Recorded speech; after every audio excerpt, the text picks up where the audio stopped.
Hello everyone, and welcome to my Young and the Restless official 24 channel. I hope everyone is having a wonderful day. Before we begin, please hit the subscribe button and give this video a thumbs up. Does Cain murder Damian because he is jealous of his feelings for Lily? It appears that Cain is finally telling Chance that someone is going to try to kill him, or be killed. Cain is speaking with Damian, who appears to be in a bad mood. You're not trying to poison me because of Lily, are you? Damian asks him. Well, I'm drinking the same stuff you are, Cain responds. Unless I'm attempting to take us both out, then. In the meantime, someone is observing what is happening from the shadows. This is followed by Damian appearing to faint, but Cain appears skeptical. Phyllis is later asked by Nick which side she will support, Cain's or everyone else's. In a skeptical manner, she asks, what exactly did he see? After what seems to be Damian's murder, Chance, in reference to Agatha Christie's murder on the Orient Express, collects all the possible suspects in one of the train carriages, including Nick, Phyllis, Devon, Lily, Abby, Cain, and Amanda. It's obvious that he will soon be questioning everyone about where they were before and after the incident. Cain and Lily are becoming closer thanks to his new plan. Cain desires for Amanda to show Lily that he is a decent man. Will she be duped, though? Michelle Morgan's character, Amanda, has returned to Genoa City. She was responsible for cleaning up all of Cain's debris from Nice. Since coming home, Cain has changed his mind. He was told by Lily that he had to tell their children what had happened. He hasn't decided on his next course of action yet. He feels bad about the suffering he has given his family. He must therefore exercise caution, which entails giving Billy his AI software. Amanda was interested in Cain's ambitions, but he was more concerned with setting things right. He was curious about her friendship with Lily as well. She informed him that Lily still views her as Hillary, her cunning twin sister. The fact that Amanda works for her ex-husband is another problem. Cain wished for Amanda and Lily to become friends. He wanted to know whether Lily would entertain a reconciliation and whether he still had a shot with her. He wants Amanda to help Lily see his positive side once more. Amanda was curious about Cain's next course of action. I have a lot going on that will keep me busy, he assured her, smiling. He was wearing a cunning expression once more. Cain hinted that he was only getting started with his intentions. What more is he planning, though? Cain may return to his evasive behavior. He will attempt to bring everyone down with him this time. Furthermore, he will never win back Lily's trust if she finds out. Cain Ashby had never been a simple man, but in this moment, as the low hum of the train echoed like a sinister heartbeat through the walls of the carriage and Damian's skeptical, almost taunting words, "You're not trying to poison me because of Lily, are you?" hung in the air, something darker seemed to stir inside of him, something primal that had been buried beneath layers of charm, regret, and his eternal quest for redemption in Lily's eyes. And while Cain had replied with a deceptively casual, "Well, I'm drinking the same stuff you are, unless I'm attempting to take us both out, then." The tension between the two men was far from diffused, especially as Damian's glass trembled ever so slightly in his hand before his body seemed to crumple in slow motion, his knees buckling, his expression caught between shock and betrayal. And though Cain rose immediately, his eyes narrowing with suspicion rather than panic, the sight of Damian collapsing was more than enough to send whispers of murder into the air. Little did Cain know that from the shadowy recesses of the train, someone had been watching, every word, every twitch of Damian's faltering body, every flicker of Cain's ambiguous expression etched into their memory like evidence waiting to be used. And this silent witness now had the power to tip the scales in a mystery that would soon consume everyone connected to Lily Winters and the web of jealousy, desire, and revenge that seemed destined to unravel. Later, when Chance, drawing inspiration from Agatha Christie's murder on the Orient Express, gathered the cast of suspects into a single carriage, Nick, Phyllis, Devon, Lily, Abby, Cain, Amanda. Each of them carried both a mask of civility and a reservoir of secrets, and the tension was so thick it could slice through the polished mahogany air of the train's elegant interior. With Chance pacing deliberately, his detective's intuition humming, his gaze flicking from Cain's cool detachment to Lily's troubled expression, to Amanda's calculating stillness, and finally to Phyllis's skeptical smirk as Nick leaned toward her and demanded in a low, urgent whisper, "Whose side are you on, Cain's or everyone else's?" Only for Phyllis to arch an eyebrow, her voice dripping.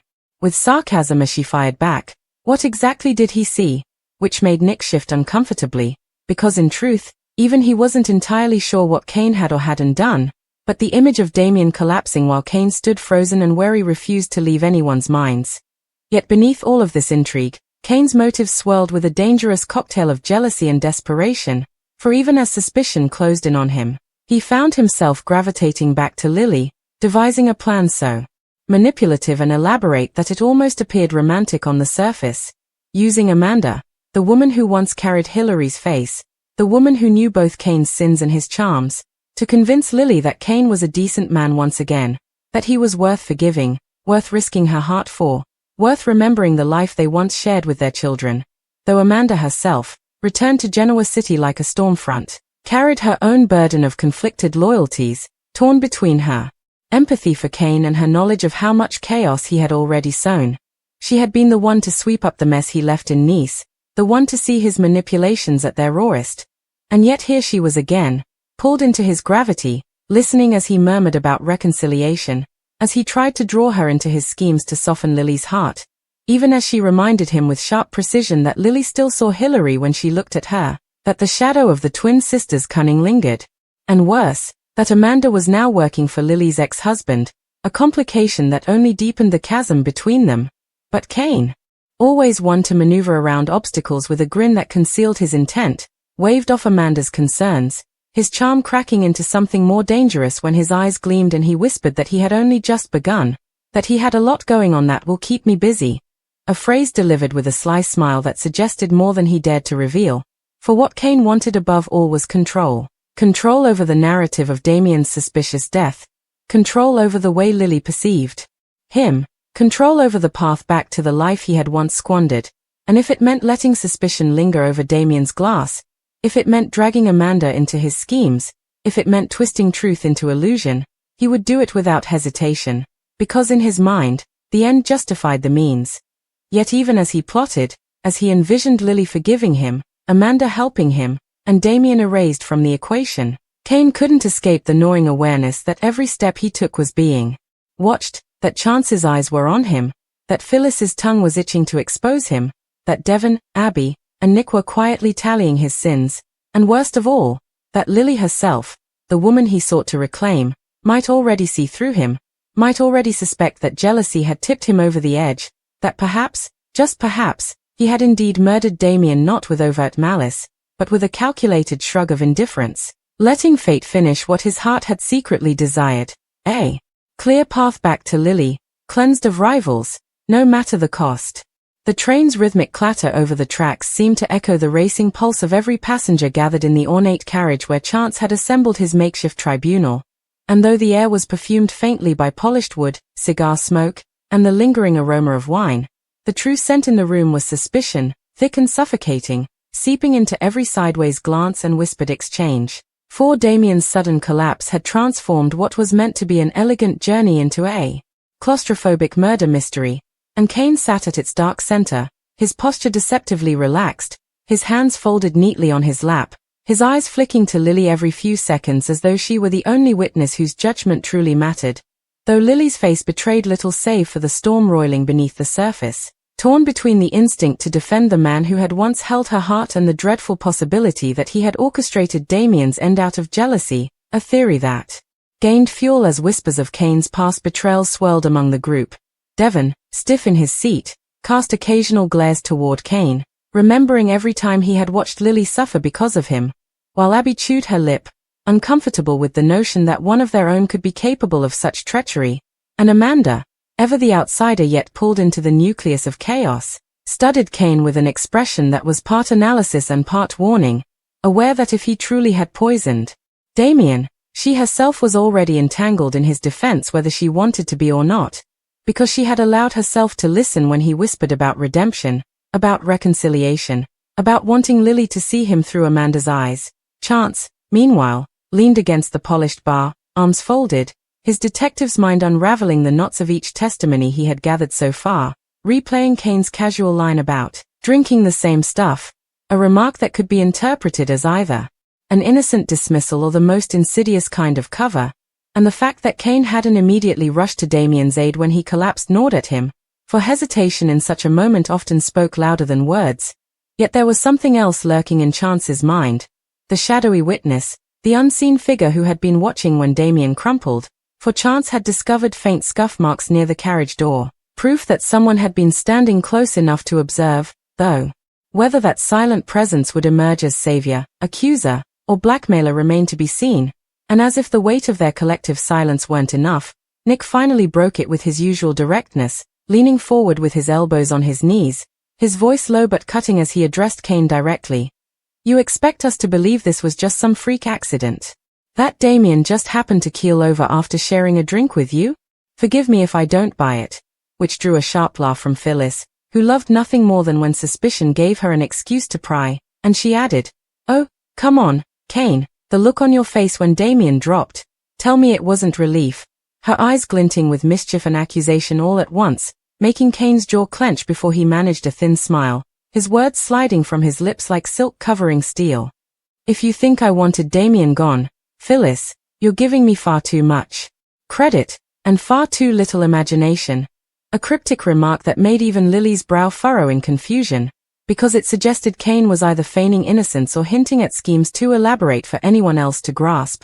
Still, Kane wasn't foolish enough to let the conversation linger. For every second that suspicion swirled around him was another second Lily's faith slipped further away, and so he pivoted back to his practiced refrain, turning slightly toward Amanda, his eyes locking onto hers as if to draw her into the performance, murmuring about how he only wanted Lily to see that he wasn't the same man who had once broken her trust, that he wanted Amanda's help to prove his sincerity, planting the seed in everyone's minds that his motives revolved around love, not murder. Though Amanda stiffened at being put on the spot, aware that Kane's theatrics were designed as much for Chance and Lily as for her, and she found herself silently questioning how far she was willing to go in enabling a man whose grin so often masked danger. Outside the confines of the interrogation, however, the train itself became a character in this twisted play, its iron wheels grinding against the tracks as though echoing the inevitability of truth's approach, and Damian's absence, whether temporary fainting spell or permanent silencing, hung over every conversation, every theory, every suspicion, because without his voice, all that remained was speculation, and speculation was a poison far more potent than any substance in a glass. When at last Chance stood again, his voice carrying the firm authority of someone born into law enforcement yet tempered by the empathy of someone who knew his suspects personally, he laid out his plan to question each of them individually, warning that lies had a way of unraveling in isolation.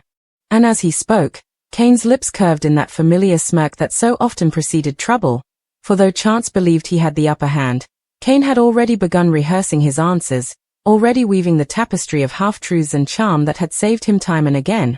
Though this time, unlike before, the stakes were higher, because if Lily saw even one crack in his facade, if she began to believe that Damian's fall was his fault, then all of his plotting, all of his manipulations, all of his hope for redemption would vanish like smoke. And so he sat there, calculating, scheming, wondering if perhaps the best defense wasn't denial at all but a counterstrike, a way to redirect suspicion elsewhere, perhaps toward Nick with his perpetual distrust, or Phyllis with her penchant for scheming, or even Amanda, whose history with him could be painted in whatever light he chose.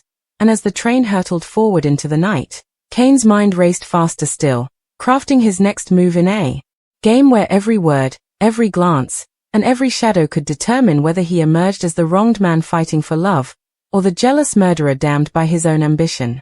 The hours stretched on inside the train as though time itself had slowed to a crawl, every tick of the clock dragging suspicion deeper into the marrow of the passengers, and though Chance attempted to maintain order with his stern, measured questioning, the energy in the carriage was combustible, each word spoken igniting sparks that could set the entire fragile arrangement ablaze, for every character present was both witness and suspect, their alliances shifting with every exchange, and at the center sat Kane, calm yet coiled like a serpent, projecting a veneer of composure while beneath the surface his mind spun webs of strategy and deceit, his determination to control the narrative as relentless as the wheels of the train grinding over steel. His confidence came from a lifetime of evading disaster with a smile. Yet even he could sense the growing fracture in Lily's silence, the way she avoided his gaze, her folded arms not just defensive but protective of the heart that once belonged to him. and the longer she withheld judgment, the more dangerous the stakes became. Because Cain knew that Lily's eventual verdict could either absolve him in the eyes of everyone or condemn him beyond redemption.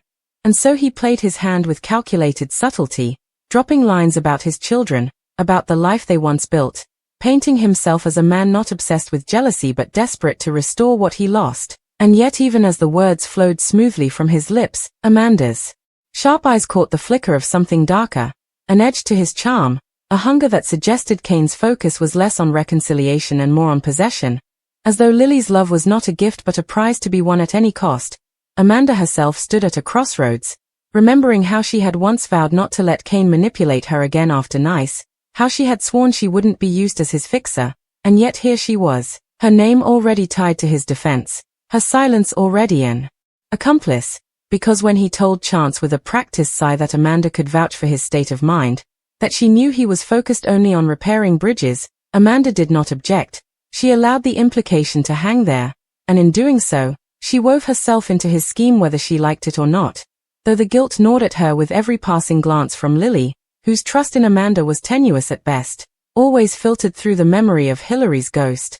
Meanwhile, the rest of the group simmered with their own agendas, Nick unwilling to let Cain slip by unscathed, Phyllis eager to stir the pot until secrets bubbled to the surface, Devon bristling at the thought of his sister being drawn back into Cain's orbit, Abby shifting nervously as though hiding more than just fear, each of them carrying motives and memories that Chance carefully catalogued. For his plan was not merely to solve a mystery but to expose the hidden fractures that bound them all together, and he found himself pondering whether Damian's collapse had been a crime of passion, a calculated move, or perhaps even an accident twisted by paranoia into conspiracy, though the missing ingredient remained the unseen observer, the shadowy figure who had witnessed the exchange, whose silence thus far suggested either complicity or leverage, and Chance knew that until that figure stepped forward, truth would remain elusive. Still, Cain's shadow grew longer by the hour, not only because of his proximity to Damian at the fatal moment but because of the peculiar smirk he wore whenever suspicion turned his way,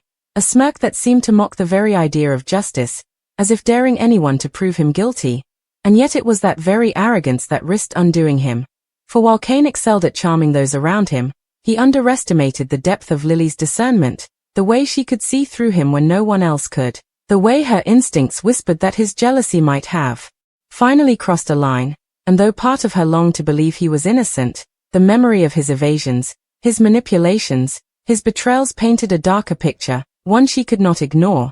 And as if to tighten the noose, Damian's condition became the center of heated speculation, for though he had collapsed dramatically, his fate remained shrouded. Was he dead, or clinging to life somewhere in the next carriage?